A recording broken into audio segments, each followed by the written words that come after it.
Eu quero cumprimentar todos com a paz do Senhor Jesus. Nós vamos, dessa feita, ministrar a segunda lição da Escola Bíblica Dominical. A lição de número 2, que tem por título Jesus Cristo e Missões nos Salmos. Você que está com a sua revista, abra ela aí na sua residência. Lição de número 2, Jesus Cristo e Missões nos Salmos. Texto áureo diz assim: Deus meu, por que me desamparaste? Por que te alongas das palavras do meu bramido e não me auxilia? Salmo de número 22, verso 1. Verdade aplicada diz assim: os salmos também testificam acerca de Jesus Cristo, sua obra e o plano divino de alcançar os povos para que todos o adorem. Texto de referência. O primeiro texto se encontra no Salmo de número 2, e o segundo texto se encontra no Salmo 22, e o terceiro texto se encontra no Salmo 110. Salmo de número 2, verso 1 diz assim: porque se amotina as agentes e os povos imaginam coisas vãs. Os reis da terra se levantam e os príncipes juntos se mancomunam contra o Senhor e contra o seu ungido, dizendo: rompamos as suas ataduras e sacudamos de nós as suas cordas. Salmo de número 22, verso 27. Todos os limites da terra se lembrarão e se converterão ao Senhor, e todas as gerações das nações adorarão perante a tua face. Salmo de número 110, verso 1. Disse o Senhor ao meu Senhor: assenta-te à minha mão direita, até que ponha os teus inimigos por os cabelos dos teus pés. Introdução.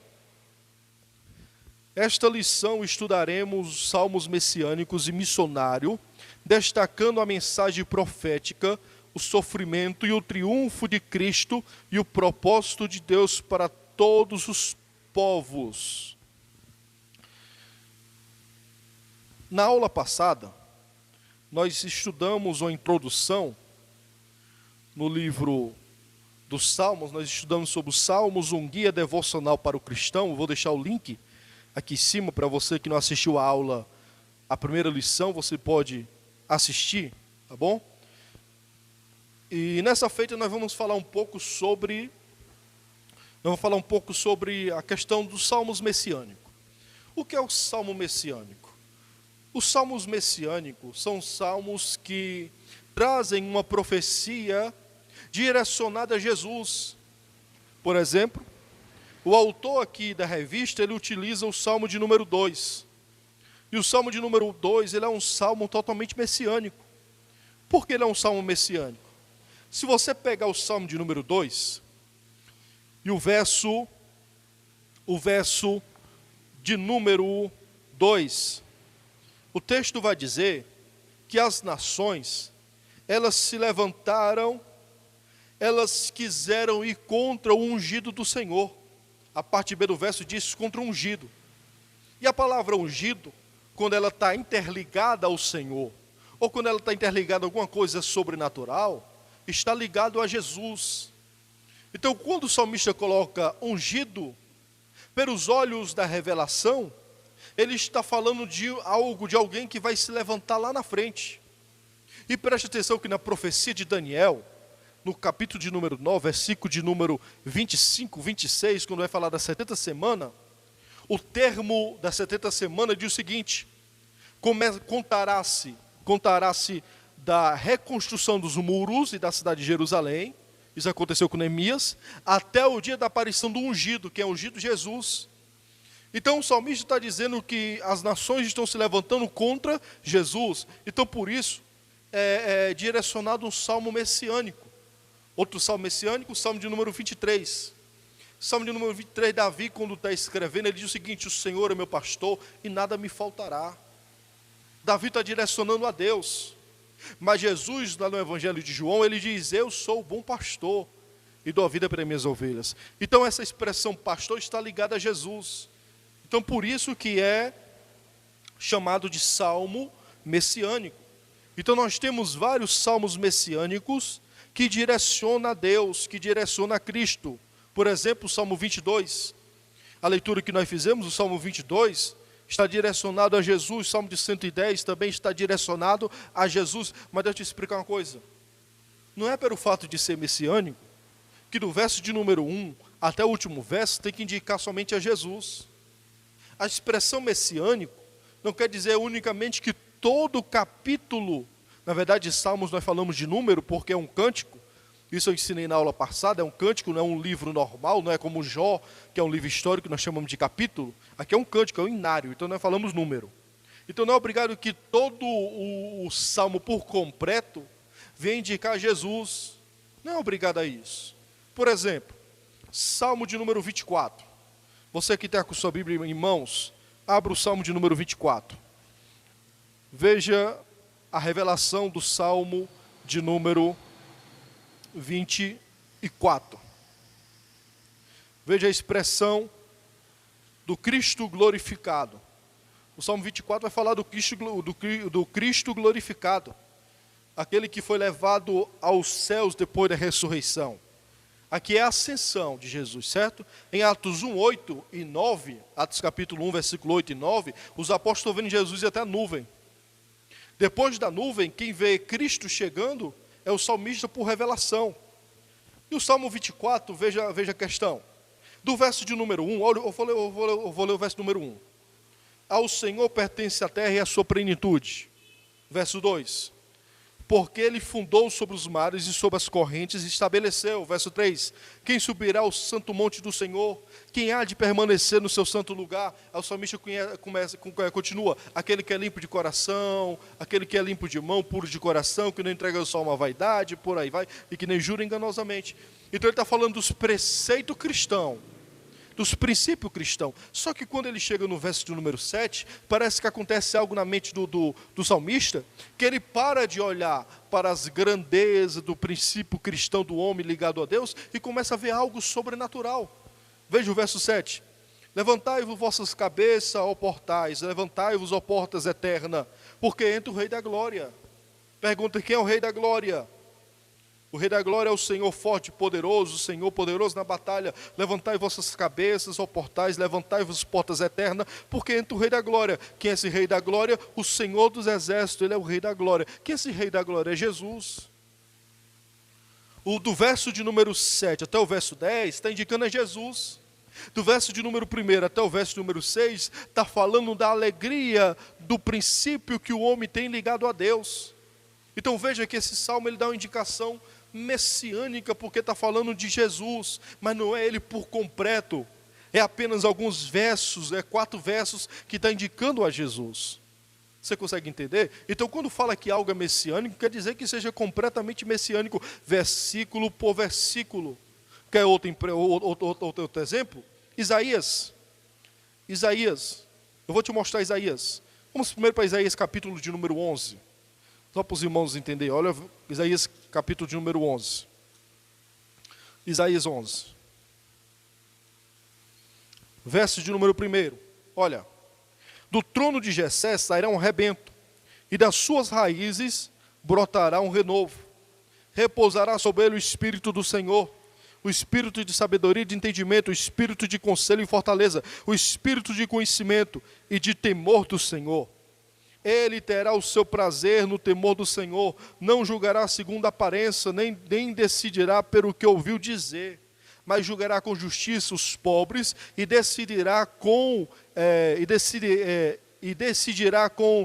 iniquidade a favor dos mansos da terra. Castigará a terra com a vara de sua boca e com o sopro dos seus lábios matará o perverso. Ou seja, continua o verso. Então, o verso número 1 do capítulo 11, quando fala de rebento, da raiz de Jessé, quem é essa raiz? Está indicando a Davi? No sentido literal, aqui está indicando a Davi. Davi é uma raiz porque nasceu, é filho de Jessé. Mas no sentido messiânico, isso aqui está indicando a Jesus. Jesus é uma raiz. E quem vai revelar isso? O próprio Isaías. No capítulo número 53, Isaías 53. Corra comigo, Isaías 53. Nós estamos na escola bíblica dominical, tá bom? Eu estou te dando utensílios para você utilizar dentro da aula, e você que é aluno, estou lhe revelando o sentido de salmo ser messiânico, né? Algo ser messiânico, indicação profética messiânico. Isaías é chamado profeta messiânico porque ele fala várias vezes, em alguns capítulos, sobre o próprio Cristo. Então, eu já mostrei o capítulo 11, versículo 1, agora eu vou lhe mostrar o 53. O capítulo 11, versículo 1 diz que Jesus é a raiz. Eu creio que ali Jesus é a raiz. Como você vai confirmar? Vou confirmar aqui no capítulo número 53. Capítulo de número 53, verso 1, verso 2. Veja. Quem creu em nossa pregação e a quem foi revelado o braço do Senhor? Olha o texto agora. Porque foi subindo como renovo diante dele, como a raiz de uma terra seca. Está indicando a quem? A Jesus. Vou continuar. Não tinha boa aparência nem formosura. Olhávamos para ele, mas não havia nenhuma beleza que nos agradasse. Era desprezado e o mais rejeitado entre os homens, homem de dores, e que quem sabe o que é padecer. E como um de quem os homens escondiam o rosto, era desprezado e dele não fizemos caso. Então, a indicação da raiz é dada a Jesus. Então, o Salmo de número 2, Salmo de número 24, Salmo de número 26, Salmo de número 110, Isaías 11, Isaías 53, está sendo algo messiânico. Então, está mostrando a revelação messiânica dada a Jesus, tá bom? Eu quero ler só a primeira parte do ponto de número 1, que diz profecias nos salmos messiânicos. Eu quero ler essa primeira parte que diz assim: o Salmo 2, o escrito por Davi, conforme pode ser verificado em Atos 4:25, relata 3 profecias a respeito do Messias. Primeiro, parte A revolta da nação e do povo contra o ungido de Deus.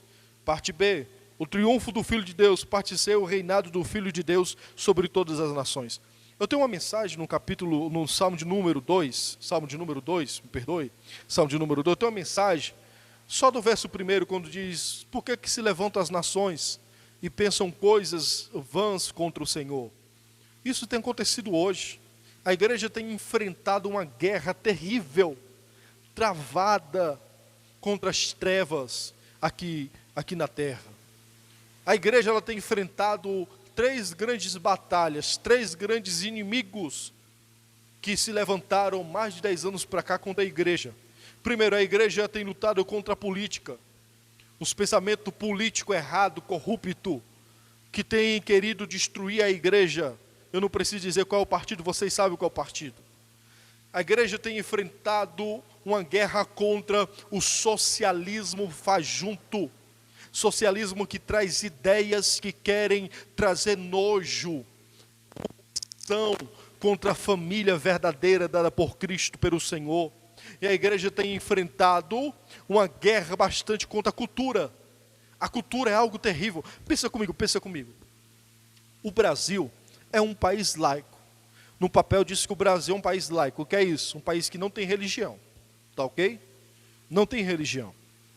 Só que aí, se você olhar para o Rio de Janeiro, se você procurar agora aí no Google, todo mundo sabe que tem, mas procura no Google aí. Coloca aí, Cristo Redentor. Vai aparecer a foto.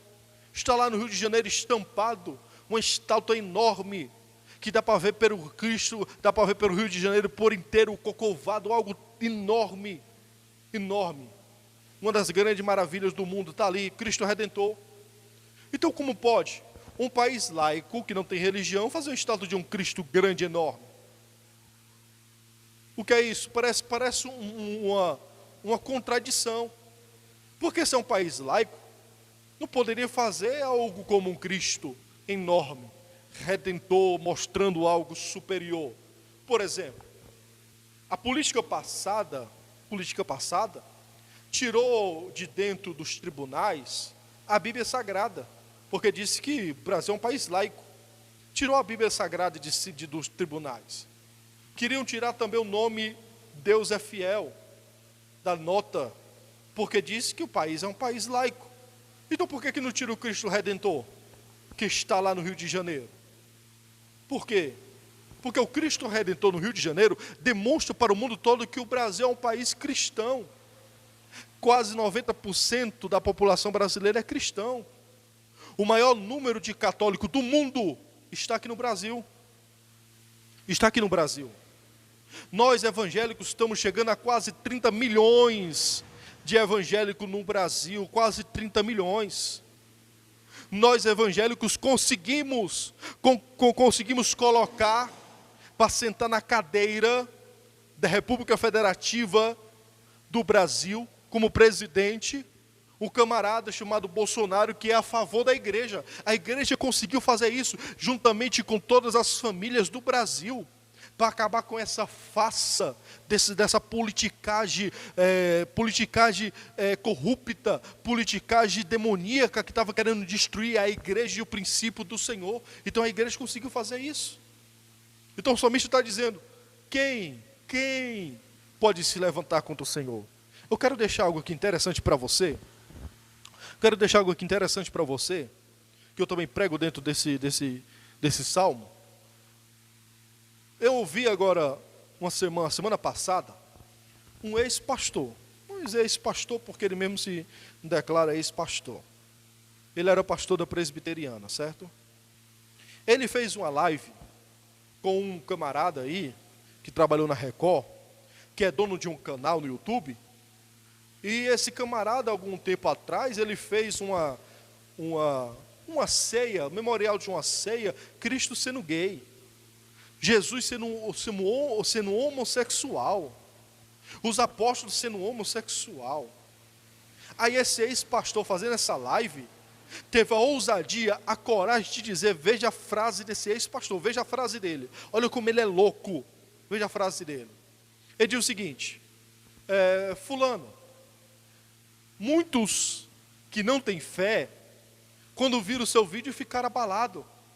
Por que eles ficaram abalados? Porque eles não têm fé em Deus. Eles não sabem que aquilo não é o Cristo. Eles não entendem que aquilo não é Deus. Agora, aqueles que têm fé, assistem o vídeo e chamam a Deus para dar risada. Diz, Deus, vamos dar uma risada comigo aqui? É humorístico, é arte. Então, aqueles que não têm fé, eu acho que ele ia dizer assim, aqueles que são religiosos demais, aqueles que não são liberais, ficaram com raiva, mas eu, como tenho fé, ele batendo no peito, eu como tenho fé, chamo Deus e dá risada comigo. Deixa eu te dizer uma coisa, sabe qual é, às vezes, que a Escritura fala que Deus dá risada? Sabe qual é? Está aqui no Salmo de número 2, verso 4, o Senhor dá risada deles, e zombam deles. Verso 5, porque o Senhor vai trazer justiça sobre eles, ao seu tempo vai trazer justiça. Deixa eu te dizer uma coisa, a risada de Deus é para trazer justiça contra aqueles que zombam dele. Deus não é palhaço, Deus não é menino, Deus é soberano sobre todas as coisas. Deus é soberano. Então como é que diz que chamar Jesus para dar risada? Isso é uma brincadeira, irmão. Isso é brincadeira. Então era isso que eu queria deixar para os irmãos verem. Mas vamos continuar a escola? Vamos continuar. Então o Salmo Messiânico, tá certo? Então a revista que o autor ele vai colocar sobre o capítulo, sobre o Salmo de número 2, ele vai falar sobre 3 pontos. O primeiro ponto, ele vai falar sobre a revolta do povo contra o ungido de Deus. Salmo de número 2. É aquilo que eu já expliquei. Eu já passei para os irmãos. O segundo ponto é o triunfo do Filho de Deus, que também está no Salmo de número 2. E o terceiro é o reino do Filho de Deus, que também está expresso ali também no Salmo de número 2. Mas eu notei uma coisa aqui interessante do ponto de número 1. Uma frase que Charles Spurgeon escreveu no seu livro Tijolo de Davi, ele diz o seguinte: temos neste primeiro versículo a descrição do ódio da natureza humana contra o Cristo de Deus. Charles Spurgeon, o príncipe dos pregadores, ele comentando no seu livro Tesouro de Davi, lançado pela CPAD, ele comentando sobre o Salmo de número 2, principalmente o versículo 1, ele está falando que ali é uma guerra dos homens contra Deus. E além de ser dos homens contra Deus, é uma guerra dos homens contra Cristo, que é contra o ungido do Senhor. Então essa guerra é aquilo que eu acabei de falar. Nós estamos em um ano político. Você tem que prestar bem atenção em quem você vai votar. Não vote porque o seu amigo faz parte de um partido desse, que é contra os preceitos da igreja. Não vote em crentes, que se diz ser crente, que faz parte de um partido como esse. Não vote. Vote em pessoas que prezam pelos princípios da família, o princípio cristão e o princípio correto, verdadeiro, que está dentro das Escrituras. Então não venda o seu voto.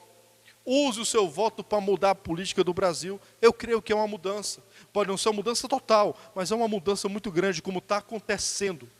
Está acontecendo. Antes desse vírus, o Brasil estava indo, e estava subindo, estava indo algo grande. O vírus chegou, o Brasil está conseguindo se manter. Depois desse vírus, o Brasil vai continuar crescendo. Que é algo sobrenatural. Algo sobrenatural. Então entenda uma coisa. Quando fala de salmos messiânicos, está indicando a Jesus. Então o salmo de número 2, ele está falando da briga dos homens contra Deus, está falando da briga dos homens contra o Filho de Deus, e está falando do reinado de Deus aqui na terra, o reinado de Cristo aqui na terra. Então isso é que está indicando os salmos messiânicos. Por que messiânico? Porque está indicando a Jesus, uma indicação a Jesus, tá certo? Vamos ler o ponto número 2. Ponto 2, o sofrimento Messias. Encontramos também nos salmos o sofrimento do ungido do Senhor, Salmo 22, expresso de forma profética e tipológica. É também chamado de Salmo da Cruz. Esdras e Reginaldo escrevem que este salmo é citado pelo menos 7 vezes no Novo Testamento, no Novo Testamento, todas com referência a Jesus.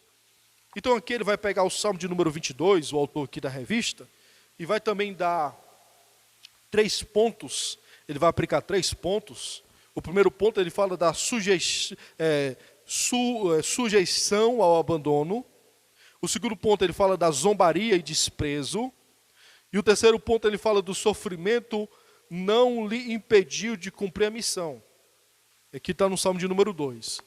O Salmo de número 2 ele é muito conhecido pelo verso de número...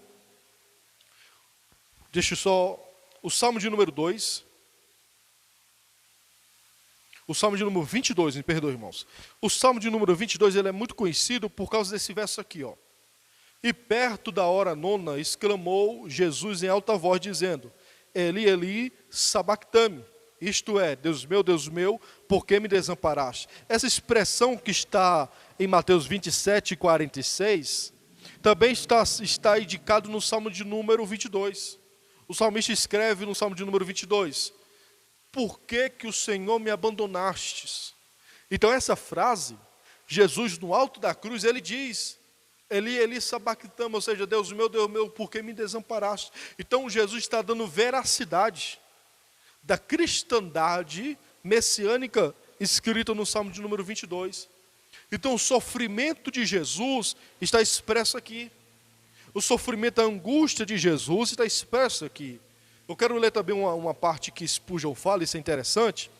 Spurgeon diz o seguinte: os judeus o desdenharam, mas os anjos o adoraram quando Jesus deu esse brado excessente e amargo.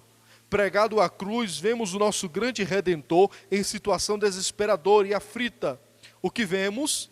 Tendo ouvido para ouvir, ouçamos, e tendo olhos para ver, vejamos. Ele se agarra a Deus com as mãos e clama 2 vezes, Deus meu, Deus meu. O espírito de adoração era forte no Filho do homem sofredor. Spurgeon está dizendo que o salmista está representando um Cristo que está em busca de um socorro espiritual pelo sofrimento físico. E esse sofrimento físico era para morrer por mim e por você, para limpar a nossa vida, para comprar a nossa vida, para purificar a nossa vida.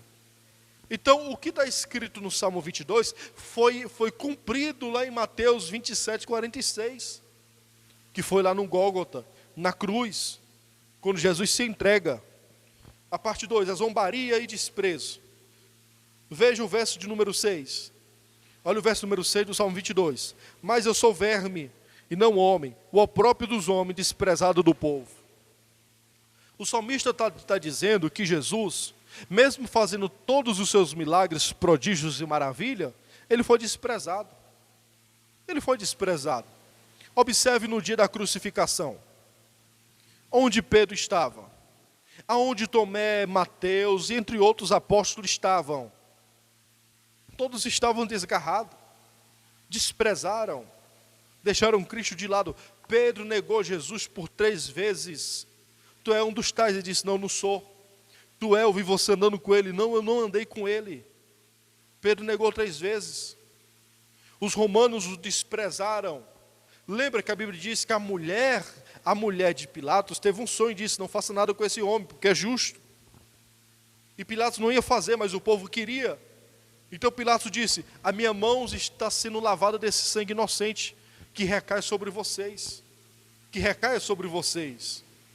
Então a expressão de zombaria sobre Cristo foi nítido, foi claro, e o salmista está representando isso. É a mesma questão lá de Isaías 53, desprezado, abandonado, ninguém tinha o que desejar, não tinha aparência, não tinha formosura, era o Cristo ensanguentado, era o Cristo que tinha levado a chicotada, era o Cristo que estava com a cruz no seu ombro, era esse Cristo irreconhecível. Então isso é messiânico, é uma profecia messiânica. Isaías está profetizando há 800 anos antes de Jesus, mais ou menos isso, 700 a 800 anos antes de Jesus. É uma profecia messiânica indicado a ele, indicado a Cristo. Então os salmos também têm essa veracidade messiânica.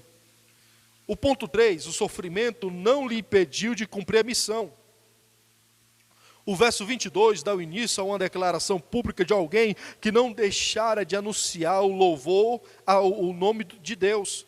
O escritor aos Hebreus usa este verso para se referir a Jesus Cristo, Hebreus 2, do verso 11 até o verso número 12.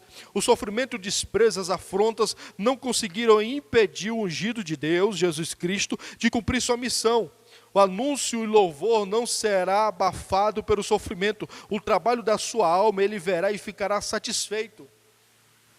Então, o salmista está dizendo que Jesus, mesmo dentro do seu sofrimento, mesmo dentro da sua angústia, vamos ler o Salmo de número 22? Vamos ler o Salmo de número 22? Para a gente poder entender aqui o que eu estou passando para os irmãos. Salmo de número 22, abre ele aí. Salmos de número 22. Eu quero ler com vocês, para a gente poder entender o que está sendo dito aqui. Verso 22, Salmo 22, 22.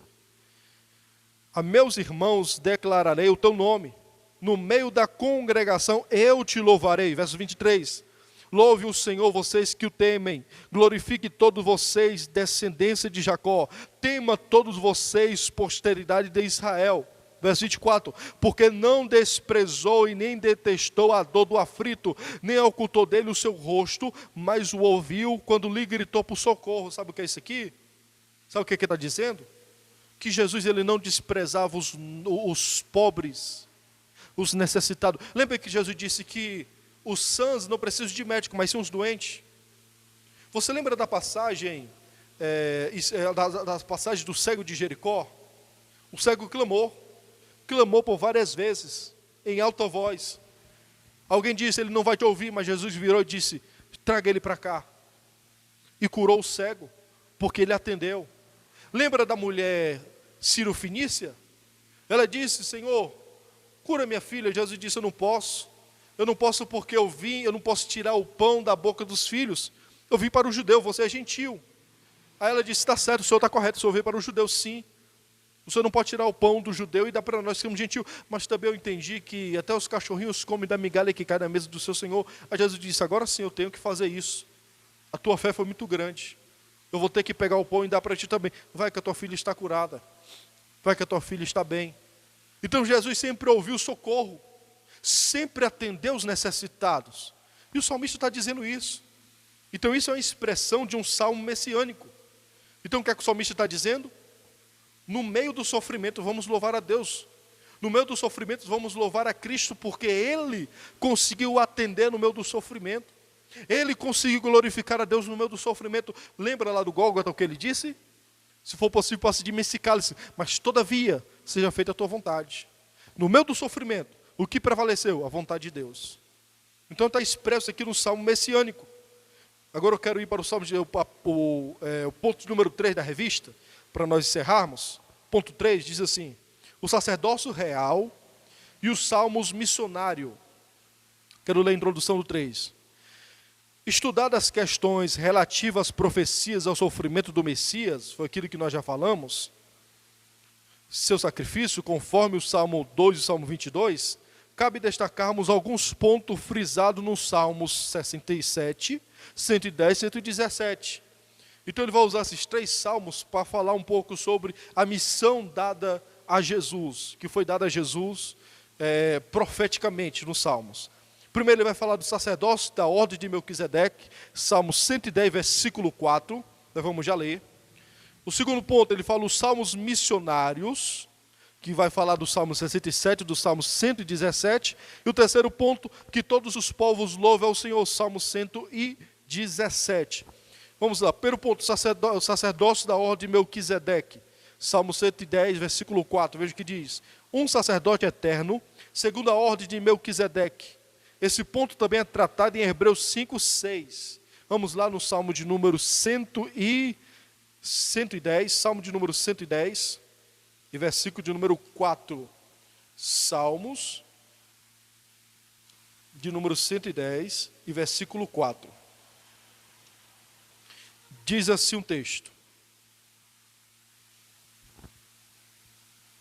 o Senhor jurou e não voltará atrás. Você é sacerdote para sempre, segundo a ordem de Melquisedeque. Por que a ordem de Melquisedeque? Nós entendemos que Melquisedeque, ele não teve descendência, ou seja, seu nascimento, e nem muito menos a sua morte, ele não teve princípio e nem fim. Jesus foi dessa forma. Jesus não tem princípio e nem fim. O Cristo ressurreto, ele é eterno. Em Apocalipse vai dizer que ele é de eternidade a eternidade. Ele é o alfa e o ômega, o princípio e o fim. Ele não tem tempo. Ele é fora do tempo, ele é fora do cronos.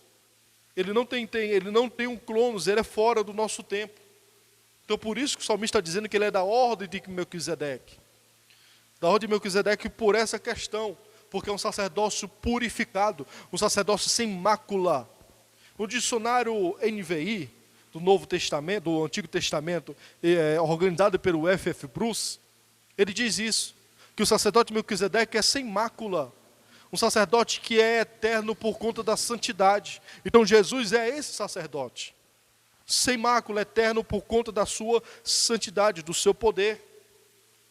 O salmo messiânico, ou o salmo missionário, do ponto 2 agora, salmos missionário, veja o que ele vai dizer. Após destacarmos os salmos diretamente relacionados à pessoa e característica de Cristo, compete observarmos que os salmos 67 e 117 estabelecem um dever missionário. Assim, o livro dos Salmos nos convoca não apenas para conhecermos a pessoa de Jesus Cristo e sua obra, mas por causa disso, clamamos a Deus por misericórdia, bênção, sem contudo ignorarmos o propósito de Deus em abençoar todas as nações. Salmo de número 67, versículo de número 2. Salmo de número 67, versículo de número 2. Diz assim o texto: para que se conheça na terra o teu caminho e todas as nações a tua salvação. A palavra direcionada de Jesus, a unção de Jesus, a manifestação de Jesus foi para que a salvação viesse a ser conhecida. E Jesus disse, antes dele ser levado às alturas, ele disse, ficar em Jerusalém, até que do alto seja revestido de poder, e depois ser minha testemunha. O que é testemunha? É anunciar o princípio da salvação. Então, o Salmo de número 67 Está mostrando o Cristo missionário. A mesma questão que está também escrito no Salmo de número 107, versículo de número 1. Salmo de número 107, versículo de número 1. Veja o que diz. Louve o Senhor todos os gentios, que todos os povos louvem. Verso 2. Porque grande é a tua misericórdia para conosco, e a fidelidade do Senhor dura para sempre. Então ele está falando dessa expressão messiânica feita por Jesus, pela missão de Jesus. Então, essa expressão messiânica missionária também está no livro de Salmos. A parte 3 que diz que todos os louvem ao Senhor, é o que eu acabei de ler, Salmo 117, versículo 2, que todos possam louvar a Deus, que todos possam glorificar a Deus. Então, por que os Salmos é importante para nós? Os Salmos é importante porque os Salmos nos direciona a Deus. É um livro de louvor, é um hinário que nos toca o nosso coração direcionado ao Senhor, ao Eterno. E isso nos fortalece. Então é por isso que nessa lição nós estamos estudando, nesse trimestre, nós estamos estudando os livros dos Salmos. Na próxima lição número 3, nós vamos falar sobre o Supremo Bom Pastor. É algo interessante para você, tá bom? Eu quero só ler aqui a conclusão para a gente poder encerrarmos. Diz assim: louve a Deus por seu amor e fidelidade, bem como por seu plano redentor executado por intermédio de Jesus Cristo, e cumpramos com fidelidade, no poder do Espírito Santo, a missão de anunciarmos a salvação até os confins da terra para a glória de Deus. Então eu passei aqui um panorama do que está na lição de número 2, para que você que está na sua residência, porque nós estamos em quarentena, você possa ler a sua revista e tirar as suas dúvidas aqui, que nós repassamos nós estudamos o que é o Salmo messiânico, o que é indicar profecia messiânica, foi o que eu falei, sobre a questão do Salmo, sobre a questão de Isaías. Nós falamos sobre o cumprimento messiânico, que aconteceu na cruz, lá no Salmo 22, aconteceu lá na cruz, escrito por Mateus 27, quando Jesus exclama, Deus meu, por que me desamparaste? Foi um cumprimento. E nós falamos sobre a missão missionária de Jesus. Ele anunciou a verdade que purificou, Salmo 67. E por causa dessa verdade nós louvamos a Deus, Salmo 117, tá bom? Então eu quero que Deus em Cristo te abençoe. Se você não assistiu a aula de número 1, pega aqui, tem um link aqui em cima, você vai pegar o link aqui em cima e vai direcionar até a aula de número 1, onde nós fizemos o panorama sobre os Salmos.